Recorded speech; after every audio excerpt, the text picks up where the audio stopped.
Ada 4 hal yang membatalkan wudu. Yang terakhir adalah bersentuhan kulit laki dengan perempuan.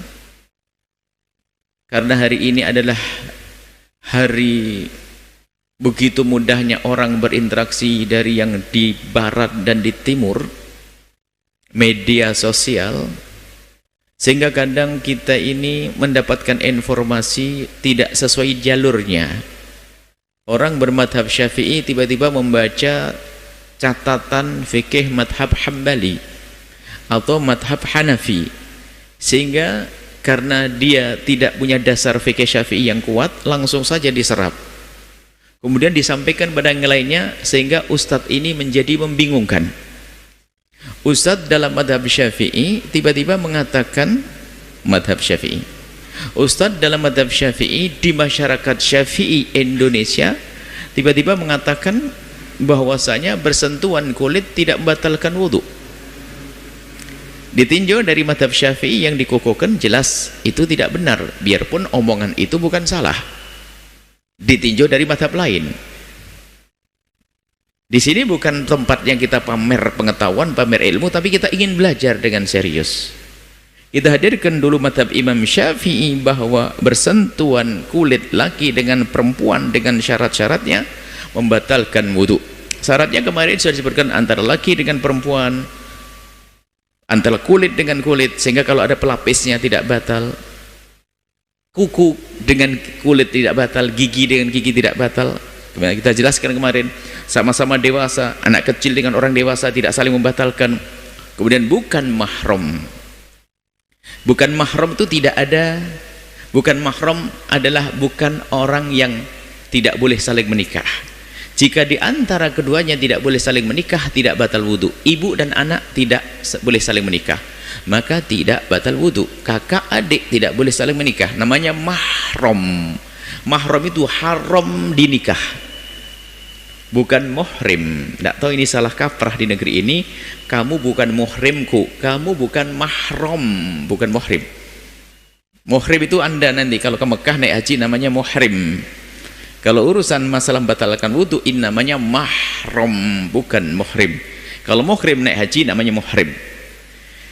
Nah, ini di dalam madhab Imam Syafi'i. Kalau bicara madhab lain tentu ada di sana pembahasan. Misalnya madhab Imam Malik akan membatalkan laki dengan perempuan kalau ada syahwat.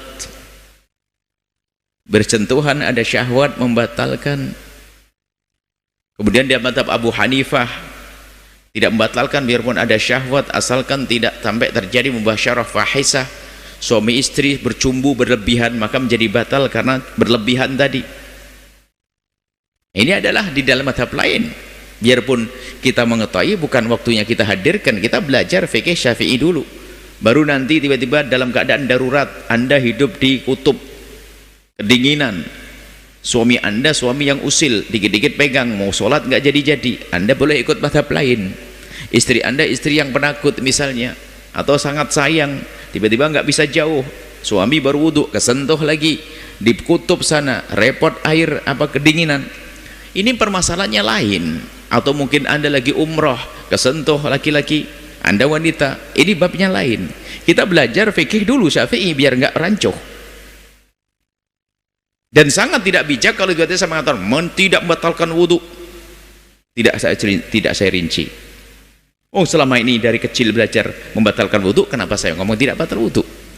Hanya gara-gara saya belajar fikih 4 madhab. Lah ini saya sombong. Jangan merusak umat.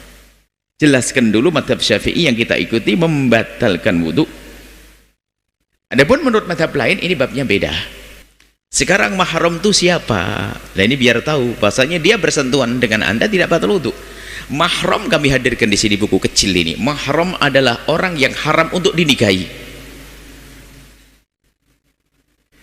dan tidak membatalkan wudhu jika saling bersentuhan kulit. Mahram ada 2. Yang pertama adalah mahram selamanya, ada mahram yang sementara.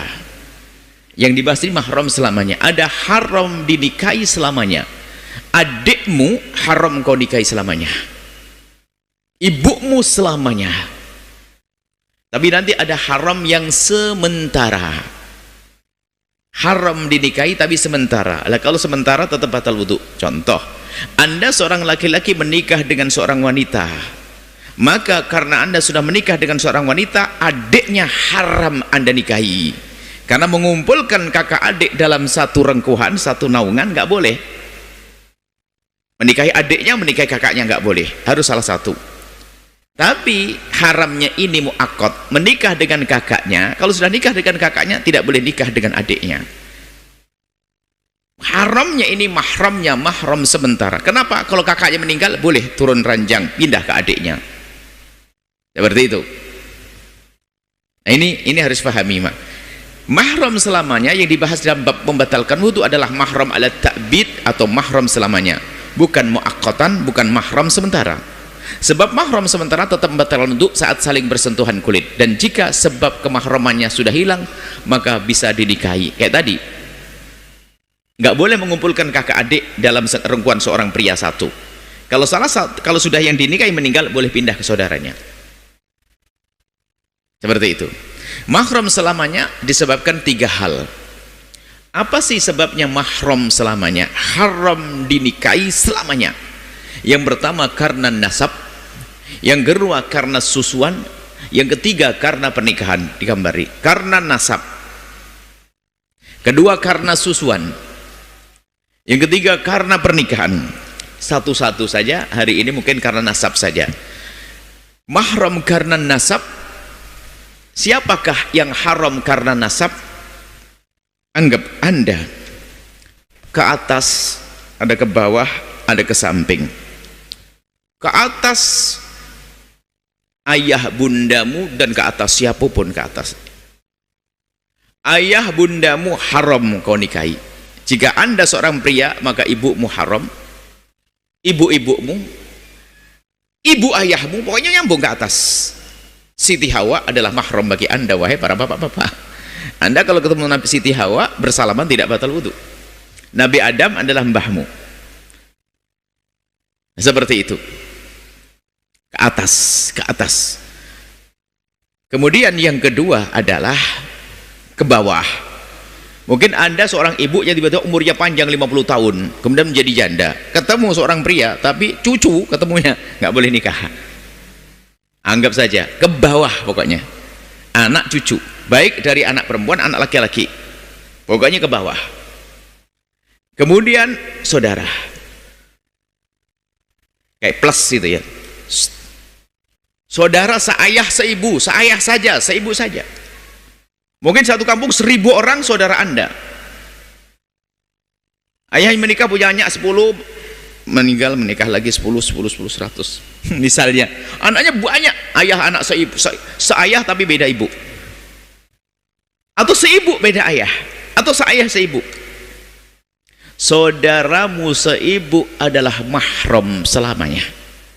Saudaramu seayah mahram selamanya. Saudaramu seayah seibu mahram saudara, sebanyak apapun saudara.